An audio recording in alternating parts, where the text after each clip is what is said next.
محترم سامعین و ناظرین، السلام علیکم ورحمۃ اللہ تعالی وبرکاتہ۔ الصلاۃ والسلام علیک یا رسول اللہ وعلی آلک و اصحابک سیدی یا رسول اللہ صلی اللہ تعالی علیہ وسلم۔ سائل نے ایک چھوٹا سا سوال کیا کہ حضرت، جب عورت تشہد میں بیٹھے تو داہنا پیر کھڑا کرنے کا حکم ہے، کیا یہ حکم عورتوں کے لیے بھی ہے؟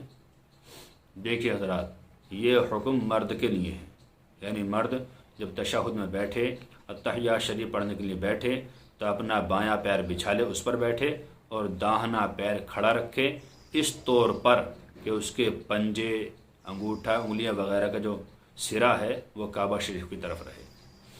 یہ صرف مردوں کے لیے ہے، عورت کے لیے آسانی ہے کیونکہ وہ صنف نازک ہے، مرد کے برابر نہیں ہو سکتی، لہٰذا وہ چاہیے کہ داہنی سائڈ کو نکال دے، قدموں کو داہنی سائڈ کو نکال دے اور جیسے آسانی ہو ویسے بیٹھ جائے۔